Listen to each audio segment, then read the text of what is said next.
ተጠባቂው መሳሪያ በኢትዮጵያ እጅ ገባ። መቀሌ በድሮን ቁጥጥር ስር ዋለች። ሽመልስ ስለ ፋኖ ያልተጠበቀ ጉዳት ሰሙ። ኤርትራ ተጨነቀች። ኢትዮጵያ በስተመጨረሻም አውዳሚ መሳሪያ በእጇ አስገባች። ኢትዮጵያ የእስራኤልን ዘመናዊ የአየር መከላከያ ሲስተም ማስገባቷ ተነገረ። በከፍተኛ ፍጥነትና ጥራት ጦሯን እያሳደገች የምትገኘው ኢትዮጵያ ከእስራኤል ጋር ያላትን ወታደራዊ ትብብር እያጠናከረች መሆኑ ተገልጿል። ሁለቱም ሀገራት በቀይ ባህር ላይ ተመሳሳይ የደህንነት ፍላጎት ያላቸው መሆኑ ተከትሎ በጋራ ቀጠናውን የሚቆጣጠሩበት አዲስ የትብብር አውድ መፍጠሩ ተነግሯል። ጉዳዩን በዝርዝር እናስደምጣችኋለን። መቀሌ በድሮን ቁጥጥር ስር ዋለች። የህወሓት ጀነራሎችና የህወሓት ከፍተኛ አመራሮች በራዳር ቁጥጥር ስር ገቡ። መቀሌ በከፍተኛ የደህንነት ጥበቃ ውስጥ ናት። የትግራይ ጀነራሎችና የህወሓት አመራሮች እያንዳንዱ እንቅስቃሴያቸው በድሮን ቁጥጥር ውስጥ መግባቱ ተሰምቷል። ከትግራይ የወጡ መረጃዎች እንደሚገልጹት የህወሓቱ ሊቀመንበር ጸሐፊዋ ሳይቀሩ ከከፍተኛ አመራሮች እስከ ኤርትራ ድንበር ድረስ ባለው እንቅስቃሴ በክትትል ውስጥ ናቸው ብሏል። ይህም ሌላኛው አበይት ጉዳያችን ነው። በሌላ ዜና ሽመልስ አብዲሳ ስለ ፋኖ ያልተጠበቀ መግለጫ ሰጡ።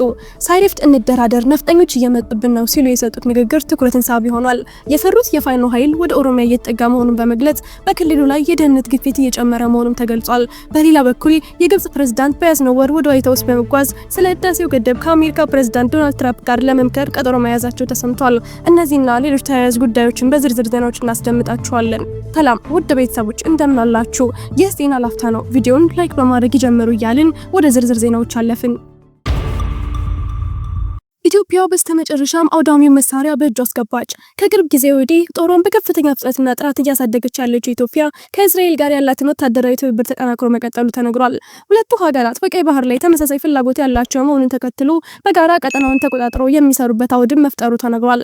10 ዓመታትን የተሻገረው የሁለቱ ሀገራት ግንኙነት ውስጥ እስራኤል ለኢትዮጵያ የተለያየ አይነት ወታደራዊ ድጋፍ እንድታደርግ እንዳደረጋትም ምንጮቻችን በማያያዝ ጠቁመዋል። በተለይም እስራኤል ኢትዮጵያ በአየር መከላከያ ስርዓቶች ላይ የሀገሪቱ አቅም እንዲያድግ እገዛ እያደረገች መሆኑም ተነግሯል። በዚህም ኢትዮጵያ እንደ ታላቁ የህዳሴ ግድብ ጋርድ ያሉ ስትራቴጂያዊ ቦታዎችን ለመጠበቅ በእስራኤል የተሰሩ እንደ ስፓይደር ኤምአር ያሉ የመከላከያ ስርዓቶችን መታጠቋም ታውቋል። ከዚህም ባሻገር ኢትዮጵያ የእግረኛ ተሽከርካሪዎችን፣ አውቶማቲክ ጠመንጃዎችና ድሮኖችን ከእስራኤል ማግኘቷ ተነግሯል። የእስራኤል ወታደራዊ ባለሙያዎች ለኢትዮጵያ ወታደራዊ ስልጠና ከመስጠት ባሻገር ሀገሪቱ የጋራ የስለላ መረጃ ማሰባሰብ ላይ እንዲሰማሩ እያደረገ መሆኑ ታውቋል። የሀገሪቱ ግንኙነት በጸረ ሽብርና በቅርቡ ደግሞ የቀይ ባህር ደህንነት ለመቆጣጠር በጋራ ስራዎችን እየሰሩ እንደሆነ ተነግሯል።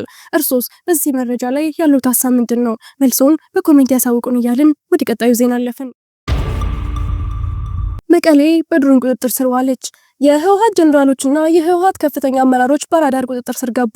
መቀሌ በከፍተኛ የደህንነት ጥበቃ ውስጥ ናት። የትግራይ ጀነራሎችና የህወሓት አመራሮች እያንዳንዱ እንቅስቃሴያቸው ለ24 ሰዓት በድሮን ቁጥጥር ውስጥ ሆኗል። ከቀናት በፊት ሁለት የህወሓት ከፍተኛ ጀነራሎች መንግስት ነጥሎ ሊመታን ነው ሲሉ ካሳው ነበር። ከትግራይ የወጡ መረጃዎች እንደሚያመላክቱትም የህወሓት ሊቀመንበር ደብረጽዮን ገብረ ሚካኤል፣ የፓርቲው ጸሐፊ ፈትለወርቅ ገብረ እግዚአብሔርን ጨምሮ ከፍተኛ አመራሮች በድሮን በክትትል ላይ መሆናቸውን ገልጿል።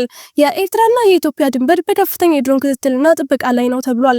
ከሰሞኑ የግዳጅ ስብሰባና የቀድሞ ተዋጊዎችን መመለስ የጀመረው ህወሓት የምሽግ ቁፋሮ ማዘዙም ይታወሳል። ለነባር ታጋዮች፣ ለጡረተኞችና ለተሰናባች ወታደሮችም ጦርነት አይቀርም በሚል ለዝግጅት ለስልጠና እንደጠራቸውም ሲነገርና በስብሰባዎች ላይ ምሽግ እንዲቆፈር ትዕዛዝ መስጠቱ ይታወሳል። የህወሓት ጦር መሪዎች ደግሞ እስራኤል የኢራን ጀነራሎችን ነጥላ እንደመታቻቸው እኛንም ሊመታ አንስቷል በማለት ብልጽግናን ከሰዋል። በደቡባዊ ትግራይ ራያም ከባድ ግፍን እየፈጸመ የሚገኘው የትግራይ እዝ አዛዡ ዮሐንስ ወልደ ጊዮርጊስ የብልጽግና መንግስት እስራኤል የኢራን ጀነራሎች ነጥላ እንደመታቻቸው እኛንም ሊመታን ነው ሲል ተናግሯል። ይህንን ሀሳብ ሌላኛው የህወሓት ጦር ጀነራል ኃይለስላሴ ግርማይ ወይም ወዲ ኢምቤይቴ እንዲህ ሲሉ ተደምጠዋል። መንግስት ነጥሎ ሊመታን ድሮኖች እየተከታተሉ ነው፣ እንቅስቃሴያችን በሙሉ ሲከታተሉ ይውላሉ ብሏል። በሌላ በኩል ህወሓትን ለመጣል የሚታገለው የሐራ ጦርም ድሮን ታጥቀዋል የሚሉ መረጃዎችም የህወሓትን ቤት ክፉኛ አስደንግጧል።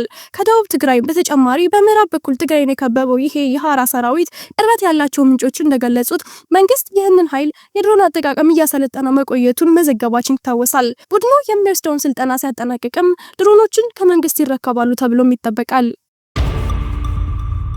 ሽመልስ አብዲሳ ስለ ፋኖ ያልተጠበቀ መግለጫ ሰጡ። ሳይረፍድ እንደራደር ነፍጠኞች እየመጡብን ነው ሲሉ ሽመልስ አብዲሳ አፈረጡት። ሽመልስ የፈሩት የፋኖ ኃይልም የኦሮሚያን ደጅ እያንኳኳ ነው።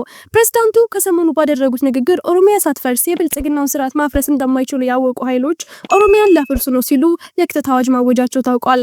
በፋኖ አሁናዊ ግስጋሴ ድንጋጤ ውስጥ የገቡት አቶ ሽመልስ አብዲሳ ፋኖ ወደ አዲስ አበባ ሲቃረብ ፋኖ ወደ አዲስ አበባ እንዳይገባ የሚያገድ ሚስጥራዊ ወታደራዊ ኃይል ማሰልጠናቸውም ተሰምቷል። አማራ ጣል ተነስ እየተባለ ውትወታውና ጉትጎታው መሳሪያ ግዢውና ወታደራዊ ስልጠናው ከወትሮ በተለየ በከፍተኛ ሁኔታ በግዳጅ እየተፈጸመ ነው። በኦሮሚያ ክልል የተለያዩ አካባቢዎች ጋሻና ሲርና ወይም የስርዓት ዘብ በሚል በርካታ የኦሮሚያ ክልል ነዋሪዎች በግዳጅ ወታደራዊ ስልጠና እንዲወስዱ እየተደረገ ነው። የልጆች ምልመላ፣ የገንዘብ መዋጮ፣ የቤተሰብ ወታደራዊ ስልጠና በግዳጅ መሰጠቱ ህዝቡን እያማረረ ነው። የብልጽግና መንግስት ዋና ፕሮጀክት አስፈጻሚ ሽመልስ አብዲሳም የክተት አዋጅ ማወጃቸው የተሰማ ሲሆን የአማራን ሱሪ አስወልቃለሁ በማለት ወደ አማራ ክልል ዘልቆ የገባው የብልጽግና ሰራዊትም በፋኖ የእሳት ራት መሆኑን ተከትሎም ገዢው ፓርቲ ብርድ እያለው መሆኑን በተለያዩ መንገዶች እየተገለጸ ሲሆን ሰሞነኛው የአቶ ሽመልስ አብዲሳ ንግግርም ለዚህ ዋነኛው ምስክር ነው። መንግስት በራሱ ስህተት በከፈተው ጦርነት አጠፋዋለሁ ባለው ኃይል ሲለበለብ በእውር ድንበር ጉዞ ጦርነቱን አሁንም ገፍቶበታል። የፕሬዝዳንቱ ንግግር ሲቀጥል ኦሮሚያ ሳትፈርስ የብልጽግናው ስርዓት ማፍረስ እንደማይችሉ ያወቁት ኃይሎች ኦሮሚያን ሊያፈርሱ ነው ሲል አሁን ያለውን ተረኛ አገዛዝ የአንድ ብሔር ወገን ጥቅምና ፍላጎት የሚያደላድል የአንድ ወገን የመንግስት መሆኑን ያወጀ ሲሆን አስከትለው ይህ የኦሮሞ መንግስት እንዳይገለበጥም የኦሮሞ ህዝብ በነቂስ ወጥቶ ፓርቲውና ክልሉን ከአደጋ መጠበቅ አለበት በሚል የክተት አዋጅ አውጀዋል። ቪዲዮአችንን ላይክ ማድረግ አይርሱ እያልን ወደ ቀጣዩ ዜና አለፍን።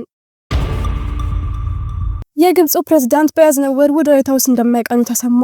የግብፁ ፕሬዝዳንት አብዱል ፈታህ አልሲሲ በያዝነው የፈረንጆች ወር ወደ ዋይት ሃውስ በማቅናት ከፕሬዝዳንት ትራምፕ ጋር ለመወያየት ቀጠሮ መያዛቸው ተገለጸ። ዘናሽናል ጋዜጣ ቅርበት ያላቸው ምንጮችን ጠቅሶ እንደዘገበው የአልሲሲ ይህ ጉብኝት ዓላማ ሁለት አጀንዳዎች ያሉት ነው። እነዚህም የእስራኤልና የግብጽ ግንኙነትና የኢትዮጵያ ህዳሴው ግድብ ናቸው። ፕሬዝዳንት ትራምፕ ለሁለተኛ ጊዜ የአሜሪካ ፕሬዝዳንት ከሆኑ ወዲህ ወደ ዋሽንግተን ሄደው የማያውቁት አልሲሲ ባለፈው ፌብሩዋሪ ወር የዋይት ሃውስ ጉዟቸውን መሰረዛቸው ይታወሳል።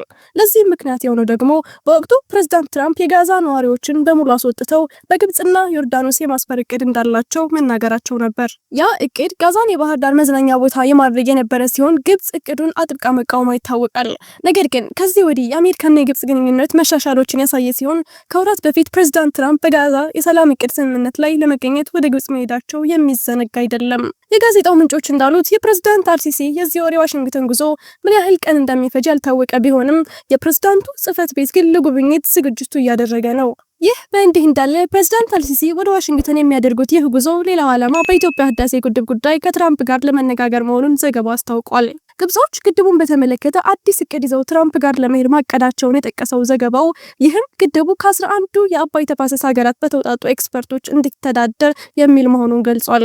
በተጨማሪም በዚህ አስተዳደር ውስጥ የአፍሪካ ህብረትም እንዲካተት የሚል እቅድ ግብጾች እንዳላቸው አስታውቋል። ዘገባው እንዳለው በተጨማሪም ከዚህ በኋላ ሁሉም የአባይ ተፋሰስ ሀገራት ሌሎችን ሳያማክሩ በወንዙ ላይ ግድብ እንዳይሰሩ የሚል ስምምነት እንዲፈረም አሜሪካ ድጋፍና ጫና እንድታደርግ የሚል ሀሳብ ይዘው ትራምፕ ፊት የመቅረብ እቅድም ይዘዋል። ይህ በእንዲህ እንዳለ ፕሬዝዳንት ትራምፕ በመጀመሪያ የስልጣን ዘመናቸው በግድቡ ዙሪያ ኢትዮጵያና ግብጽን የመሸምገል ጥረት ማድረጋቸው ይታወሳል። በወቅቱ ሁለቱ ሀገራት ስምምነት ላይ ደርሰው የነበረ ቢሆንም ባለቀ ሰዓት ኢትዮጵያ ስምምነቱን አልፈርምም ማለቷ አይዘነጋም። ውድ የዜና ላፍታ ቤተሰቦች የሰዓቱ መረጃዎቻችን ያዳመጣችሁትን ይመስል ነበር። ስለተከታተላችሁን እያመሰገንን ቻናላችንን ሰብስክራይብ በማድረግ ቤተሰብ እንድትሆኑ እየጋበዝን በዚሁ ተሰናበትን። ጤና ይስጥልን።